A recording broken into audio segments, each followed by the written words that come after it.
요한계시록 11장 11절 말씀부터 보겠습니다.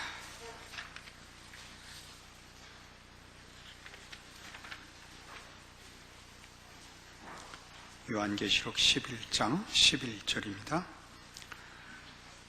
3일 반 후에 하나님께로부터 생기가 저희 속에 들어가매 저희가 발로 일어서니 구경하는 자들이 크게 두려워하더라.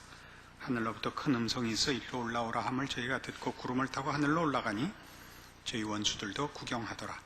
그 시에 큰 지진이 나서 성 10분의 1이 무너지고 지진에 죽은 사람이 7천이라. 그 남은 자들이 두려워하여 영광을 하늘의 하나님께 돌리더라. 우리는 앞에서 이 두 증인이 교회를 상징하고 있다는 것과 여기 이 부활 승천이 이미 예수 그리스도의 부활 승천으로 말미암은 모든 성도들과 모든 교회가 이미 가진 그 부활 생명, 그리고 하늘 보좌의 주님과 함께 앉혀진 운명과 신분으로서의 우리의 권리인 것을 확인했습니다. 그리고 물론 여기 기록된 말씀이 이것이 마지막 우리 교회의 부활이요 승리를 나타내는 내용도 이중적으로 포함된 것으로 믿습니다. 그래서 오늘 우리가 연구해야 될 13절 말씀이 이런 이해 가운데에서만 그 뜻이 분명해집니다. 그 시에 큰 지진이 나서 성 10분의 1이 무너지고 지진에 죽은 사람이 7천이라. 그 남은 자들이 두려워하여 영광을 하늘의 하나님께 돌리더라.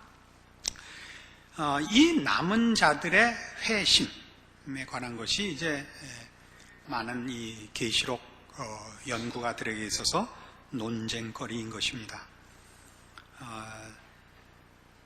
성 10분의 1이 무너지고 지진에 죽은 사람이 7천이라 하는 것은 물론 상징적인 숫자입니다. 10분의 1이라는 것은 여러분 잘 아시는 대로 출애굽 당시에 애굽의 장자들을 죽이는 것과 방불한 그런 상징입니다. 우리에게 성경이 11조를 내게 하는 것은 10분의 1만 내라는 것이 아니라 전체를 대표하는 것으로 10분의 1인 것 같이 애굽의 장자들을 죽이는 것은 장자라서 죽는 것이 아니라 장자가 언제나 그 가업을 잇는 대표자로서 모두의 죽음을 상징하는 것과 같이 여기에 성 10분의 1이나 또는 7천명은 약간 그 역으로 쓰여진 비유입니다만 구약의 7천은 엘리야 시대에 하나님이 바알에게 무릎 꿇지 않은 자로 남겨둔 숫자가 7천이었습니다. 그걸 역으로 써서 그 마지막까지도 다 심판과 멸망의 휩쓸릴 수밖에 없다는 것을 상징하는 숫자로 7천인 것입니다. 그러니까 지금 그 시는 어느 시냐 하면 이제 교회가 들림을 받고 상징이 이중적으로 있다 그랬죠. 예수 그리스도의 십자가 사건으로 말미암아 이미 가진 운명이요 특권이면서 동시에 마지막 때를 상징하는 이 때인 것입니다. 그러니까 이 시는 이제 마지막 때를 나타내는 시가 되고 그런 차원에서 이 남은 자들은 영광을 하늘의 하나님께 돌리더라라는 말 때문에 회심하는 자들로 보는 학자들이 상당수 있습니다만 우리 쪽에서는 그렇게 여기지 않는 것입니다. 이 때는 이 13절에 나오는 이 때는 그 앞에 두 증인이 자신들의 사역을 마친 다음인 것입니다. 11장 3절 보시면 내가 나의 두 증인에게 권세를 주리니 저희가 굵은 베옷을 입고 1260일을 예언하리라 하는 그 3년 반에 걸친 상징적인 기간이죠. 긴 기간에 걸친 교회의 증거 기간이 있었고 그때야말로 회개할 때요 구원의 문이 열려있는 때고 그 다음에 이들이 죽고 이제 하늘로 들림을 받는 이 시점에 오면 이미 회개의 시기는 지나간 다음인 것입니다. 그래서 이들이 그럼 그 남은 자들이 두려워하여 영광을 하늘의 하나님께 돌렸다라는 표현은 두려워하여라는 표현을 꼭 잊지 않아야 됩니다. 하나님께 영광을 돌린다는 것은 하나님의 영광을 증대시키거나 또는 그 영광에 무엇을 추가하는 것 아니고 하나님께 속한 영광을 그에게 돌리고 그의 영광을 승인하는 것을 말합니다. 이건 우리 신자들만이 할 수 있는 것입니다. 이들은 지금 두려워하여 영광을 하늘의 하나님께 돌리는 것입니다. 이것은 성경에서 하나님의 기적을 마무리하는 전형적인 표현입니다. 마태복음 17장 가보십시다.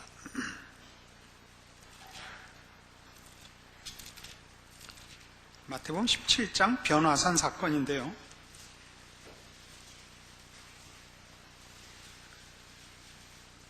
(17장 5절) 보시면 말할 때 호련히 빛난 구름이 저희를 덮으며 구름 속에서 소리가 나서 가로되 이는 내 사랑하는 아들이요 내 기뻐하는 자니 너희는 저희 말을 들으라 하는지라. 제자들이 듣고 엎드려 심히 두려워하더라. 이렇게 나오죠. 두려워하더라. 여기서의 두려움은 무슨 회심, 구원 이런 것과 관계없이 하나님의 하나님 되시는 그 측량할 수 없는 권위 앞에서의 피조물된 인간의 그 엎드러짐입니다. 같은 마태복음 8장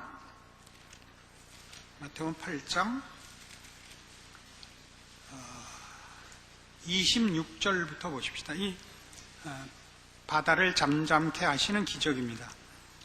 예수께서 이르시되 어찌하여 무서워하느냐 믿음이 적은 자들아 하시고 곧 일어나서 바람과 바다를 꾸짖으신데 아주 잔잔하게 되거늘 그 사람들이 기이 여겨 가로되 이 어떠한 사람이기에 바람과 바다도 순종하는 거 하더라. 이런 거 다 놀라움, 두려워함 이런 것들이 구원과 꼭 연결되어 있는 것만은 아니다 이겁니다. 마가복음 2장에 가보십시다. 마가복음 2장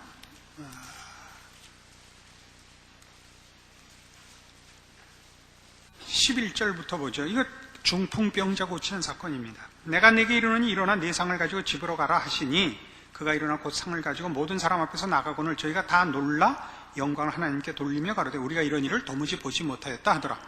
다 놀라 영광을 하나님께 돌렸는데 이때 이것이 저들의 구원을 증언하는 것은 아닙니다. 주님께서 베푸신 기적의 초월성에 대한 이 피조물들의 놀람입니다. 이런 기록들로 인하여 우리가 여기에 등장, 오늘 본문에 등장하는 그 남은 자들이 두려워하여 영광을 하늘의 하나님께 돌리더라라는 말을 그래서 우리는 회심 사건으로 보지 않습니다. 시간적으로 회개의 시간이 지난 때이기 때문에 그렇습니다. 이런 것들은 이 신약에만 있는 것이 아니고 구약에도 시편 86편 찾아가 보시면 이런 식의 표현들 말이에요.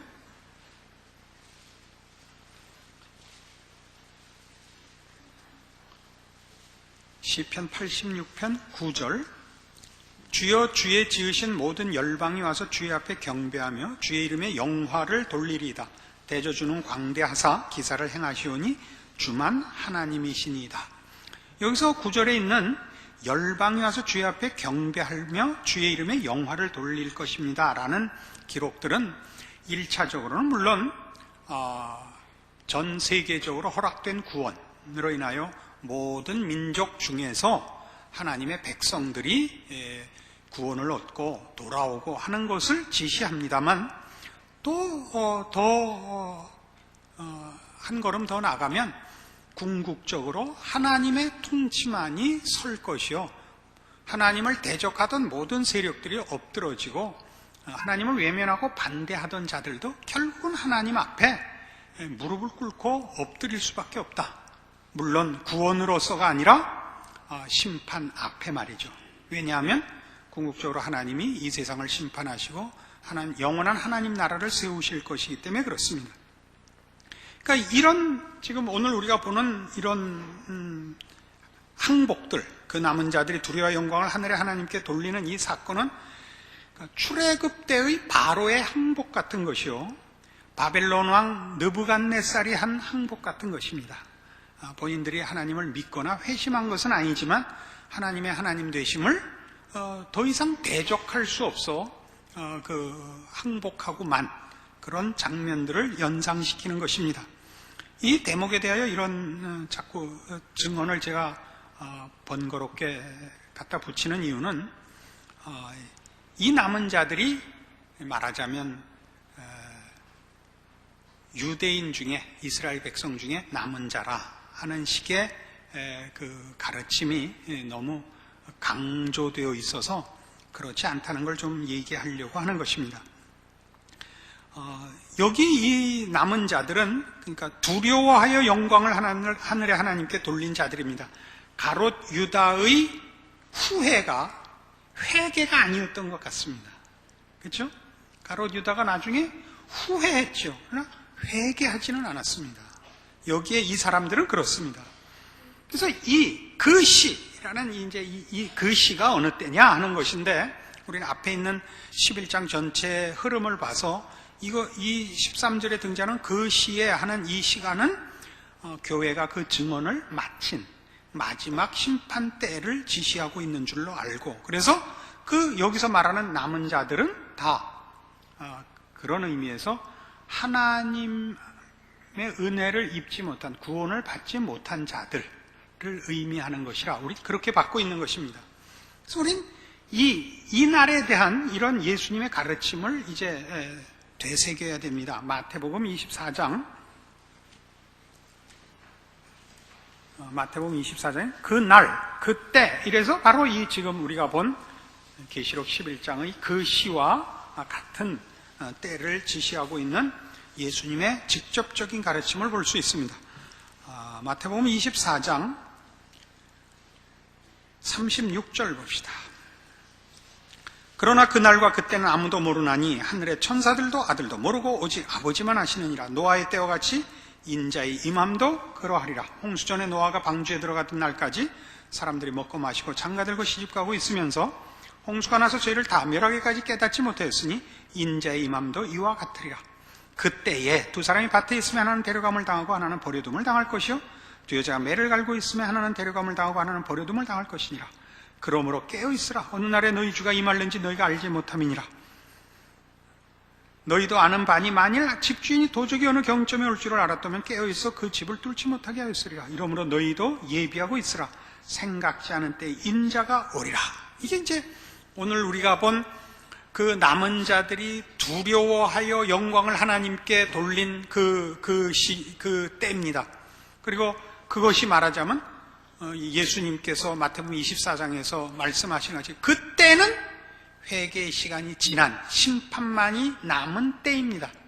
그래서 그 때를 어떻게 준비해야 되느냐? 시간을 따질 것이 아니라고 되어 있죠. 그날과 그때는 모른다. 시간을 따질 문제가 아니라 어느 때 그런 일이 일어나도 괜찮도록 준비하고 있어야 된다. 그게 그래서 25장이 전부 뭐였죠? 그 때를 준비하는 것을 가르치는 비유였습니다. 열처녀 비유였죠. 깨어 있어야 되는 건 눈 뜨고 있는 게 아니라 열처녀 비유에서는 등잔에 기름을 넣고 있어야 됐었습니다. 그렇죠? 5달란트, 2달란트, 1달란트 받는 비유가 거기 있었습니다. 작은 일에 충성해야 됐었습니다. 자기에게 맡겨진 일을 해야 됐었습니다. 그리고 25장에 가면 뭐가 나옵니까? 양과 염소를 나누는 얘기가 나왔죠. 주님께서 칭찬하는 자들은 어떤 자들이었습니다? 어떤 사람들이었습니까? 주의 이름으로 어린 소자 하나를 받은 자들이요. 주 앞에 꾸중을 들은 자들은 주의 이름으로 어린 소자 하나를 외면한 자들이었습니다. 이게 말하자면 성경이 가르치는 종말을 준비하는 법이요, 대비하는 법입니다.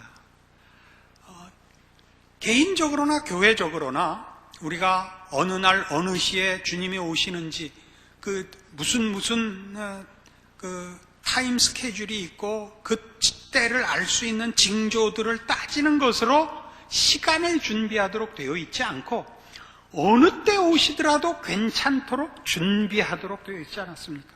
준비하도록. 왜냐하면 주님이 언제 오실지를 혹시 계산한다 할지라도 우리가 언제 죽을지는 계산할 방법이 없기 때문입니다. 역사적, 우주적 종말만 종말이 아니고 각 개인은 자기가 죽는 날이 종말입니다. 그러니까 주님이 오셔서 만날 뿐만 아니라 우리가 먼저 죽어 주님 앞에 주를 만나러 가야 할 것입니다. 그리고 그 날을 우리는 다 알지 못하도록 되어 있는데 그 이유는 우리가 해야 되는 신앙적인 대비가, 준비가 시간 문제가 아니기 때문입니다. 시간 문제가 아니고 되어 있어야 하는 문제입니다. 되어 있어야 하는 문제. 어떻게 되어 있어야 합니까? 거룩하며 성실하며 진실하며 충성되며 그렇게 성경이 말하는 것처럼 깨어 있어야 하는 것입니다. 성경이 말하는 깨어 있음은 잠자는 자와 대비되는 것이고 잠자는 자라는 것은 눈을 감고 자느니까 어두움과 무지와 생각 없음을 상징하는 것입니다. 그 열처녀 비유에서 보는 바와 같이 충성된 그 처녀들은 안 자고 있었던 게 아닙니다. 25장 5절 보시면 신랑이 더디옴으로 다 졸며 자고 있었던 것입니다. 다 졸며 잘세 밤중에 소리가 나되 보라 신랑이로다 맞으러 나오라 하며 이에 그 처녀들이 다 일어나 등을 준비할세 미련한 자들이 슬기 있는 자들에게 이르되 우리 등불이 꺼져가니 너희 기름을 좀 나눠달라 하거늘 슬기 있는 자들이 대답하여 가로되 우리와 너희의 쓰기에 다 부족할까 하노니 차라리 파는 자들에게 가서 너희 쓸 것을 사라 그러는 것입니다. 다 자고 있었어요. 잔다 안 잔다 문제가 아니라고요. 깨어 있으라는 것은 지금 기름을 준비하고 있어야 되는 것으로 여기 나타난 바와 같이 우리가 하나님의 자녀로서의 됨됨이를 채우고 있어야 되는 겁니다. 그것은 큰 일에만 나타나는 것이 아니고 작은 일에도 나타나고 일상과 사소한 그리고 매일의 삶에서 나타나는 우리의 됨됨입니다. 이것만이 우리를 그 시에 그때에 신랑이 오신다 할 때에 우리를 부끄럽지 않게 할 것입니다. 우리를 바로의 후회나 느부갓네살의 후회나 가롯 유다의 후회로부터 건져줄 것입니다. 이 성경이 우리에게 가르치는 것입니다. 그때는 구원의 문이 열려있고 은혜의 시기에는 하나님을 대적하는 자들에 대한 심판이 드러나지 않아서 하나님의 영광이 신자들 사이에 밖에는 이해되지 않고 있지만 그때에는 하나님의 영광이 모두에게 드러날 것입니다. 우리에게는 찬송과 감사와 자랑으로 하나님의 영광이 확인될 것이요 믿지 않는 자들에게는 공포와 두려움과 절망과 분노로 확인될 것입니다. 그 날을 우리는 준비하며 살고 있는 것입니다. 그냥 맥없이 하루하루가 지나가는 것이 아니고 언제 오시느냐와 상관없이 우리의 날들을 계수할 줄 알아야 됩니다. 모세가 시편 90편에 기록한 대로 우리의 날수가 70이요 강건하면 80이라도 신속히 가니 날아가나이다 이렇게 기록하고 있습니다. 어떻게 날아가죠? 주의 분노 중에 날아간다고 되어 있죠. 인간의 미련함과 그 패역함을 모세만큼 잘 알았던 사람도 없을 것입니다. 왜요? 그가 이스라엘 백성을 데리고 출애굽하여 광야 40년을 같이 살면서 하나님의 그 많은 기적들을 같이 보고도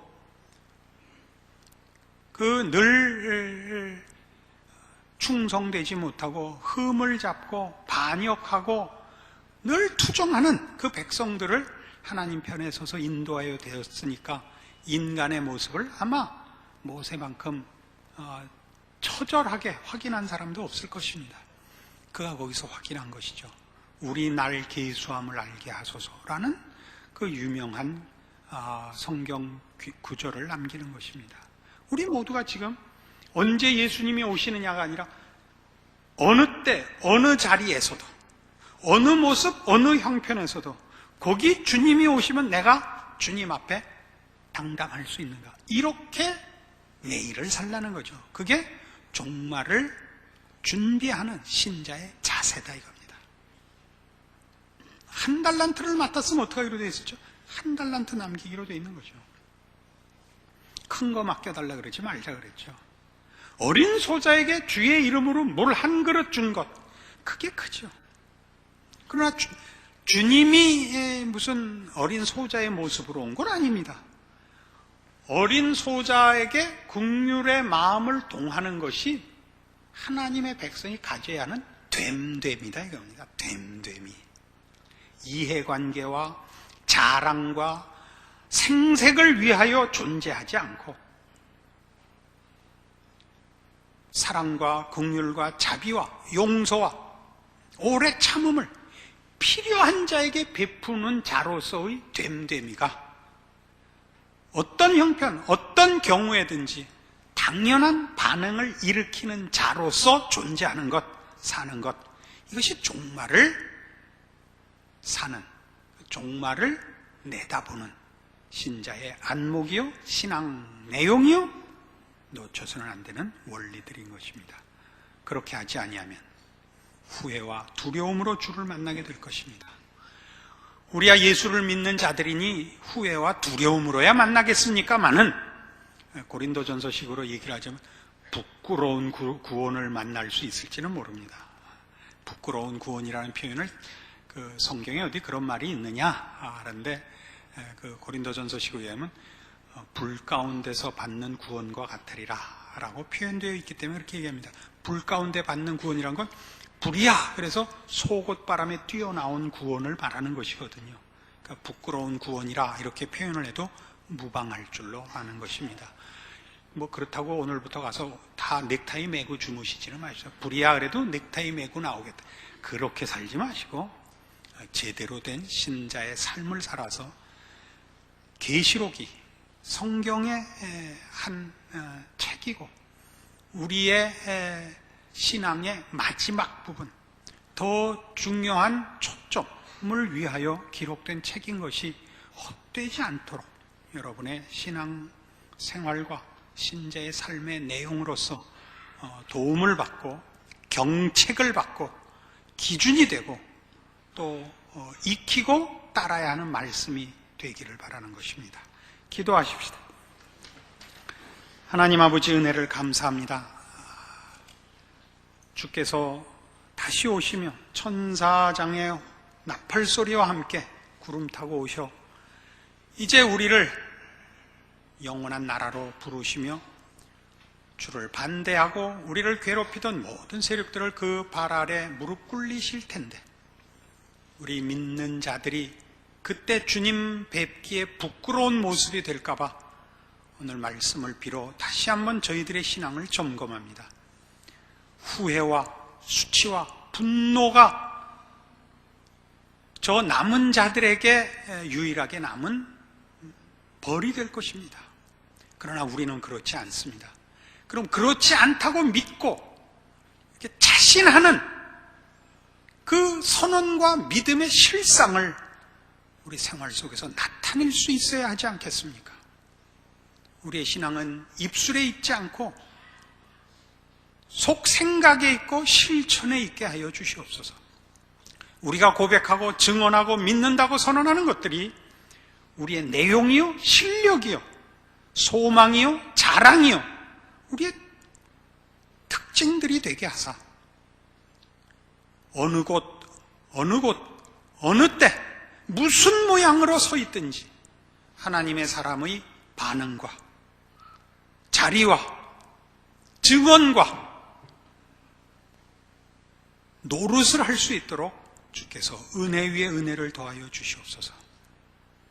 이 말세를 당하여 경건을 이익의 재료로 생각하는 많은 사람들의 생각이 하나님의 말씀을 막고 있고 하나님의 뜻을 거스리고 사람들의 입맛만을 유혹하는 그런 때가 되고 말았습니다. 성경이 밝히 예언한 대로 말씀의 기근이 찾아왔습니다. 주께서 말씀하시며 깨우치시며 알게 하신 것들로 우리가 해야 하는 것은 그래서 참다운 진리의 진리된 능력이어야 할 것입니다. 그 그것이 우리의 존재와 성품과 인격과 삶과 증언과 인생에 드러나도록 주신 말씀 위에 은혜를 더하셔서 충성되이 사는 우리의 생애가 되게 하여 주시옵소서. 예수님 이름으로 기도합니다.